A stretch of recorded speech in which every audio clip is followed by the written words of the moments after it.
Good evening, friends, and welcome to the Green Series Seminar. The Green Series Seminar is a monthly program and sponsored by Keep Angleton Beautiful, Angleton Parks and Recreation Department, and Brazoria County AgriLife Extension Service.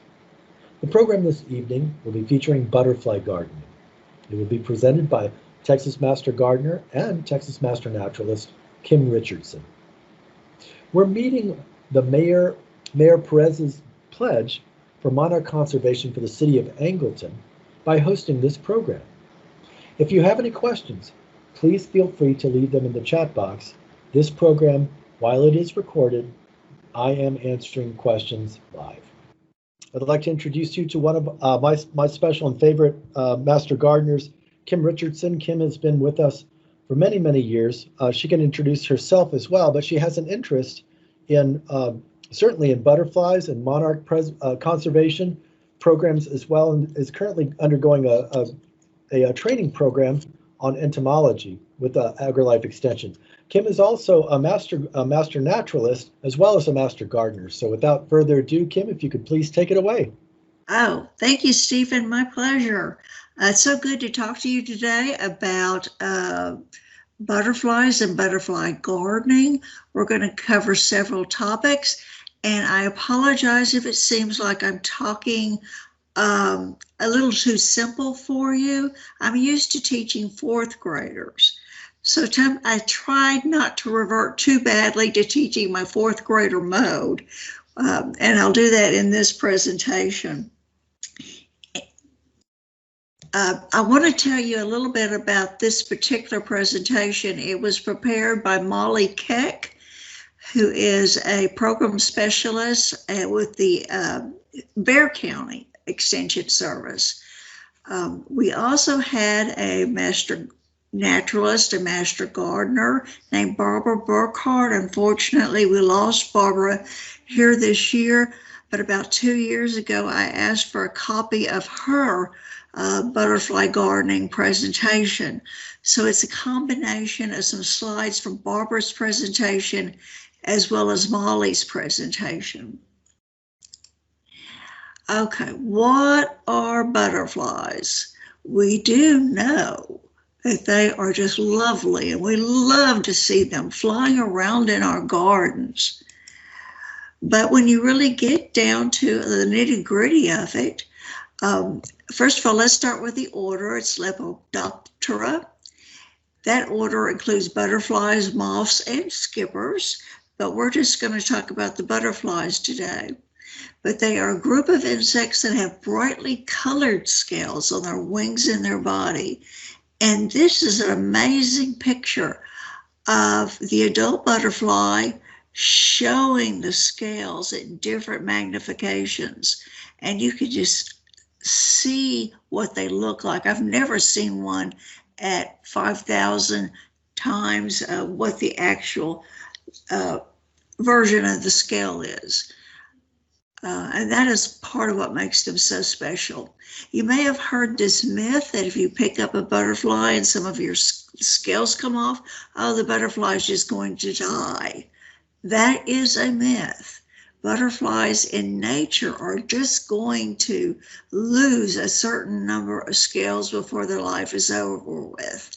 They can still fly, they can still be healthy, but in nature, by the time they enter their final stages, they're going to be pretty beaten up anyway because of just the natural elements.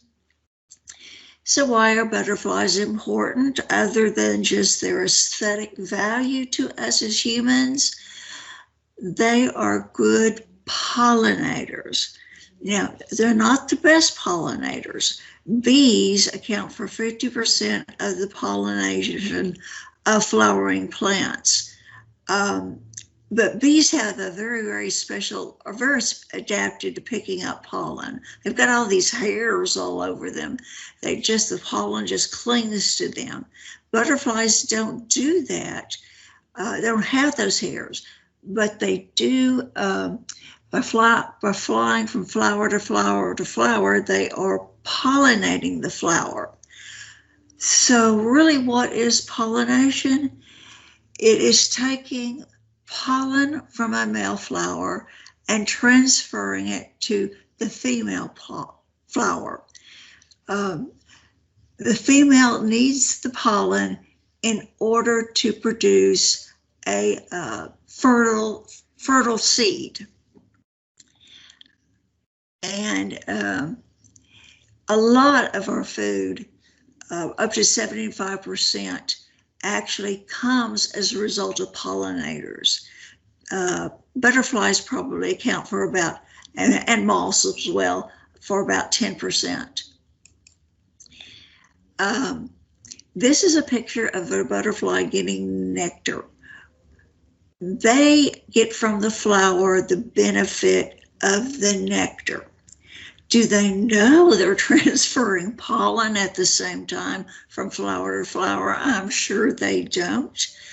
But butterflies and flowering plants actually evolved at the same time, and they are very codependent on each other. The flower gets fertilization, and the butterfly gets nectar. And this is the butterfly tongue. It is called a proboscis, actually, and it is able to stick its relatively long proboscis deep inside the flowers. They really can feed very well on tubular flowers. So they get the nectar as energy food. They get part of their water needs from the nectar, and therefore together they work together to be sure that we have enough food to eat. So you're going to need to in order to plant your butterfly garden, you do need to understand the life cycle of a butterfly.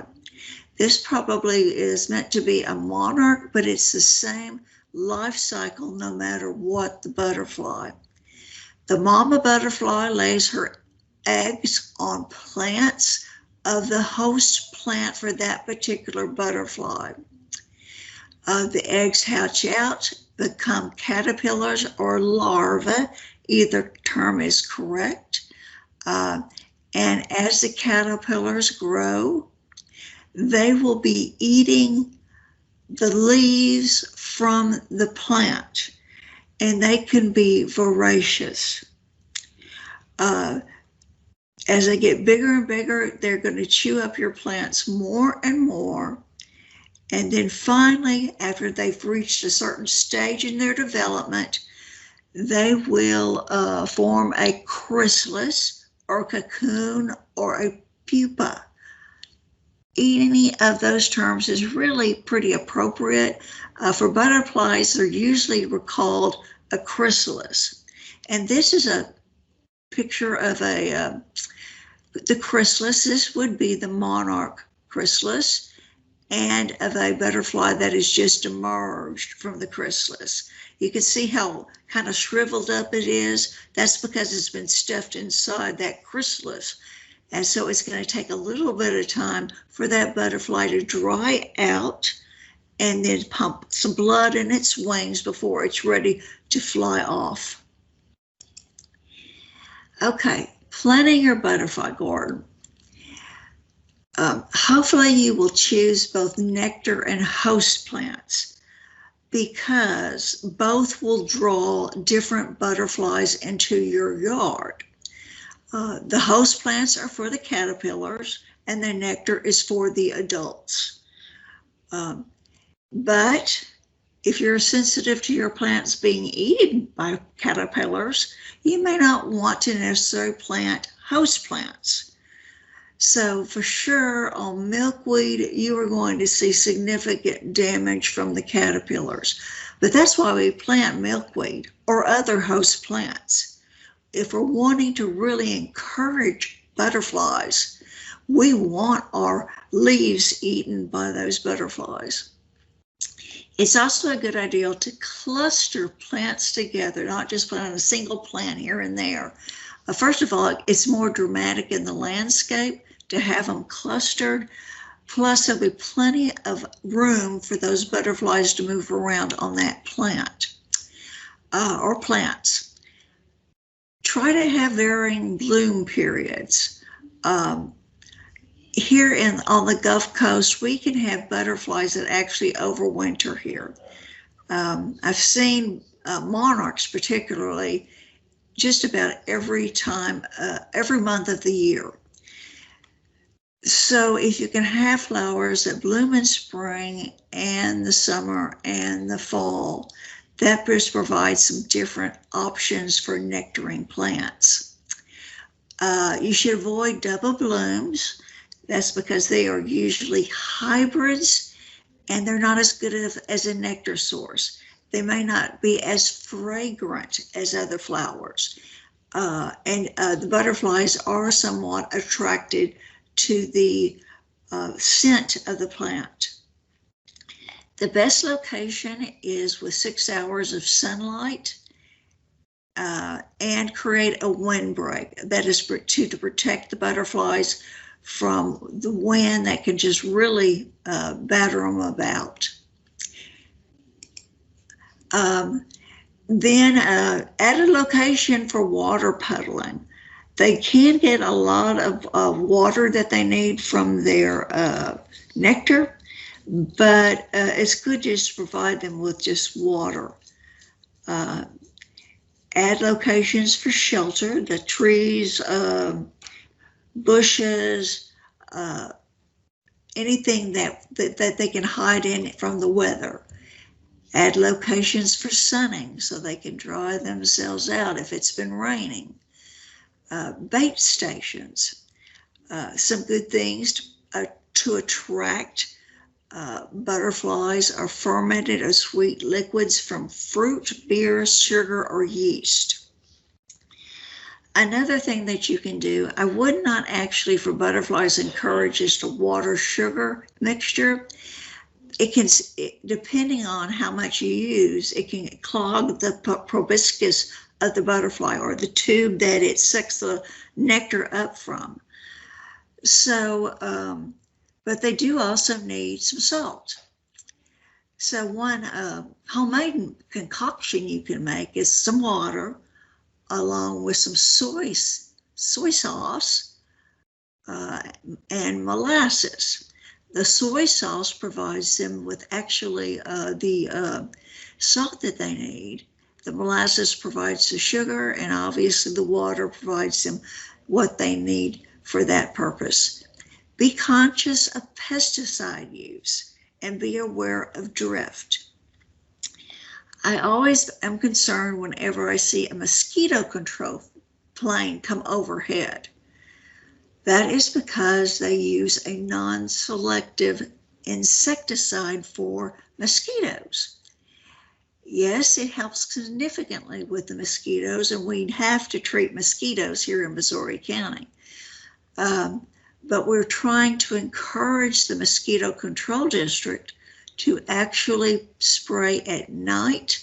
The butterflies are less active at night, as well as bees and other pollinators. That's not true of moths. Moths are really pretty active at night. But certainly in your own yard, you can control the pesticide use that you use. So just, you do not want it drifting on anything that can hurt the butterflies. And I actually have quit using any kind of pesticide in my yard. There are many kinds of defenses that larvae have. For one thing, the color, they actually have camouflage. I'll show you a picture of that later. But ostopomatic coloration, that is a nasty taste. So a predator that wants to taste or eat this butterfly or this caterpillar, when it takes it into its mouth, it is going to taste horrible.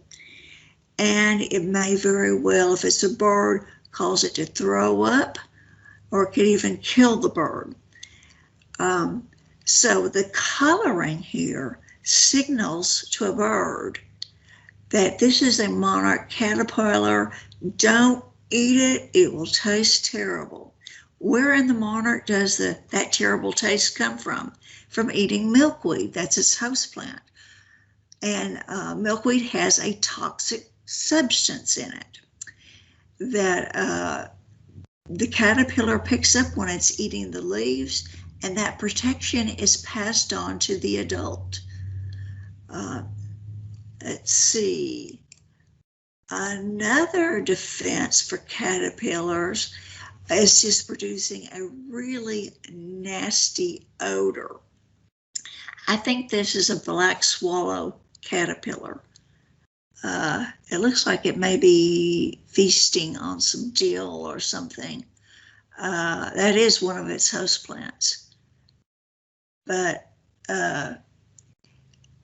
it tends to drive any kind of predator away when they smell that odor. These are some pupal forms. You see how closely this pupa resembles the stalk.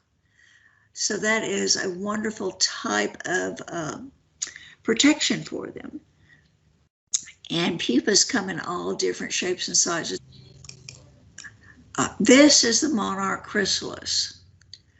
When they are first formed, they are just absolutely gorgeous. This line right here is totally gold. So these have been around for a few days. As they develop, you will start to be able to see the developing caterpillar inside of it. Okay, so what are the host plants? These are the food for your caterpillars or your larvae. And swallowtails have very specific and different host plants. I like this picture because it shows the pipevine with its caterpillar, the tiger swallowtail with its caterpillar. Now look at this caterpillar. I don't think anybody would particularly call that attractive. It does look like some kind of poop left on the plant. Black swallowtail and its caterpillar. So the larva host plants for the giant swallowtail, that's its caterpillar, also not a particularly attractive caterpillar, are citrus trees and other types of plants. And this actually gives you an idea of what their eggs look like.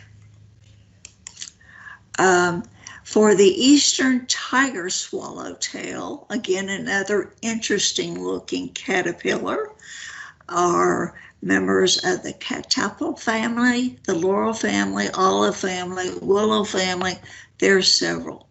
And I want to let you know that this presentation will be available on the Master Gardener website as soon as Stephen can get it posted.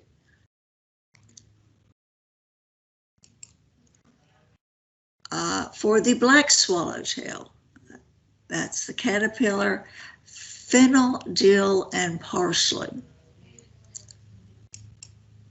For pipevines, naturally, it's pipevines that the pipevine swallowtail uses a host plant.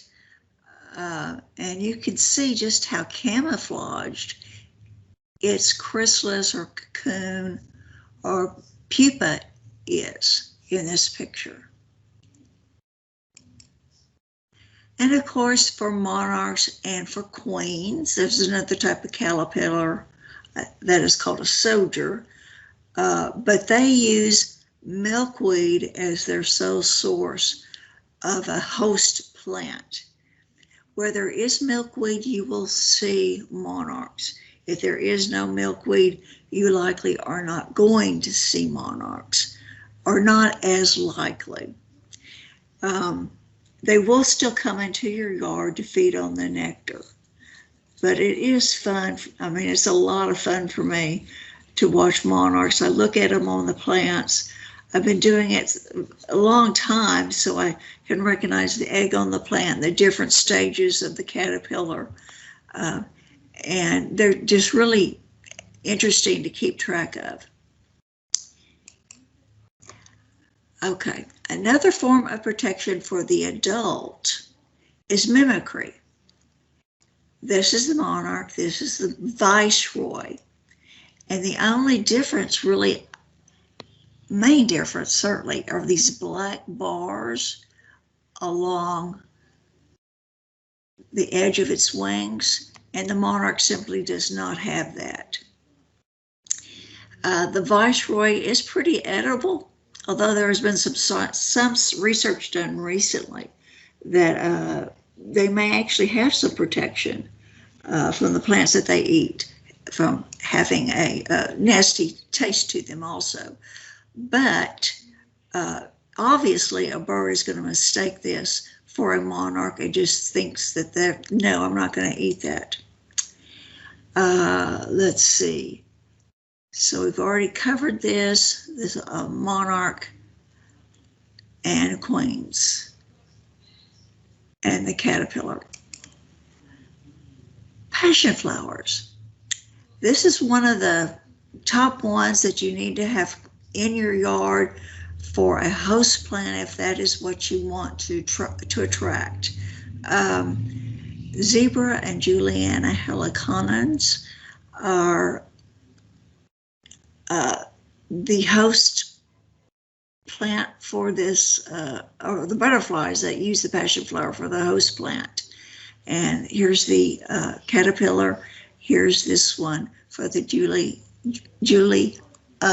and that's a picture of the passion flower. There is a word of caution on passion flower. It does spread pretty good, so I would put it in an area of your yard that you want something to spread in, along a fence or something, or you're going to be cutting that back pretty regularly. Most bang for your buck for caterpillar host plants: milkweed, dill, fennel, parsley, sunflower, legumes, passion flower, and sienna. Okay, adult attracting plants. These are the ones that produce the nectar. Well, you first have to think about how you're going to plan your garden and how you're going to space these plants out. Again, a puddling area is encouraged, and clumping plants together is encouraged. These are just some pictures of a well thought out butterfly garden.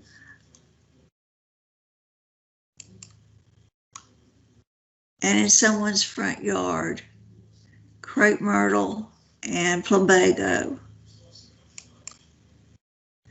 And this plant here, I believe, is a pride of Barbados. I don't have anything else in here on that, but that is definitely a butterfly attractor. White mist flower. This is a very interesting picture. Both the purple mist flower and the white just are butterfly magnets. On this plant, we see queen, a painted lady right here. Okay, this is the border patch, and this is the red admiral. And this is a beautiful plant that will obviously, its nickname is the butterfly bush, and it will attract all kinds of butterflies. And milkweed, there are all sorts of native milkweeds that are very good to actually use for monarchs. Monarchs get a disease that is called OE. That's the initials for it. I wouldn't even attempt to try to pronounce it. But native milkweed does not contribute to the problem.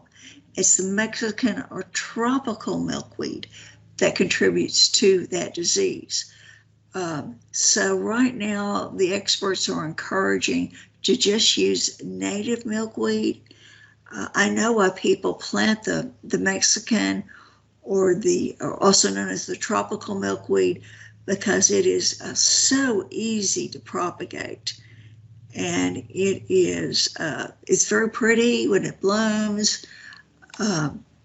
But if you're going to have that in your yard, It is best to cut it right after the spring migration and then cut it back again after the fall migration of the monarchs. That way, you will reduce the chance that they will actually get OE. Lantana, I just planted some of this, and it is already looking like this. It's a beautiful plant. And Esperanza, this will attract all kinds of pollinators, including butterflies. I once saw a bumblebee with just its rear end sticking out, just trying to get down into that nectar. Salvias and sages of all kinds. This is a sage, and there are very many, there's a lot of native sages that will do very well for you, and your salvias. Plumbago. We have quite a bit of it down here in Lake Jackson, and I know throughout the county. It blooms probably much better if it's in full sun than it does in the shade, but it will tolerate shade. And the Vitex, beautiful plant, but it's also one of those that you really have to keep it under control because it drops seeds and you'll have little baby Vitex coming up everywhere. There's lots of other nectar sources. I mean, there are a lot of trees that attract different butterflies, bushes that attract butterflies when they're in bloom. I have some garlic chives that when they bloom, they are butterfly attractors. Red sage, again, it's a tubular flower. It's also very colorful. And there is a picture of the blue mist flower. My blue mist flower was just covered in butterflies. And the Mexican mint marigold. Coreopsis, hibiscus, the butterfly bush, the purple cornflower, and verbena. All of these you can pretty well find in your local nurseries. Rosemary, yarrow, American Beauty Baby, and Turk's Cap. Turk's Cap is one of my favorites. I know I've lost some plants due to the freeze, but Turk's Cap in my yard survived this freeze, the last freeze we had, as well as previous freezes, drought, flood, just about any condition. And this plant just keeps going. And the more sun it gets, the more flowers, the more blossoms it's going to have on it. It is also a big hummingbird attractor. Okay, resources for you. Butterflies of Southeast Texas and the Upper Texas coast. Sorry about that. It is published by Quick Reference Publishing. I actually have two of these. The first one I bought, it's at Sea Center and their gift shop. The second one was sent to me by Molly Keck, who prepared this PowerPoint. But you will notice that it's specifically of Southeast Texas and the Upper Texas coast. It is an excellent guide just to carry around with you. It is laminated, so it is waterproof. It has numerous butterflies in it. And what is really cool, it includes information with a picture of the adult butterfly, a picture of its caterpillar, and it lists its host plants. So this is just an obviously a very good reference. And then the Texas Superstar website. I usually just Google Texas Superstar plant and it'll take me right to the site. But Texas Superstars are a special type of plant that are specifically tried by the Extension Office in different locations of the state. And there are plants that are given very little, no to little fertilizer or water or any kind of insect control to determine what is really the best plant for our Texas landscapes. And only the best plants really do make the superstar list. Turk's cap is one of those, so is plumbago, so is the Esperanza. There are a few sages and salvias also that are superstars. So one plant, my Thryllus, has seemed to have come through the freeze. I don't know about my Esperanza yet. I'm going to be patient about that plant. Another great source is the Extension Office, AgriLife Extension through Texas A&M. And they have a ton of information about butterfly gardening in particular. Wildflower.org, Ceres, is a particularly good milkweed seed finder. And then our own extension agent. If Stephen doesn't know the answer, he'll guide you to someone who does. And that's my presentation. Thank you. I've got Molly Peck's number here. She herself does not consider herself an expert on butterflies. She's actually more into pests and how you control pests. But she did give this excellent presentation on butterfly gardening, and she does do that in her own yard. So, any questions? Kim, thank you so much for the presentation this evening. We want to thank everyone for joining us for this presentation that is sponsored by Keep Angleton Beautiful on butterfly gardening. Remember that this program is part of a larger program that the City of Angleton has undertaken to conserve habitat for butterflies and pollinators. I want to thank Kim Richardson with the Brazoria County Master Gardeners Association, and Brazoria chapter of the Texas Master Naturalists Program for her expertise. We look forward to serving you with additional programming throughout the year. Check in next month. Check out our website, brazoria.agrilife.org, for additional programs, meaningful programs that will help improve our gardening skills and our lives. Until then, this is Stephen Brugerhoff, horticulturist with Brazoria County AgriLife Extension, wishing you a fond farewell, and I look forward to seeing you in the garden.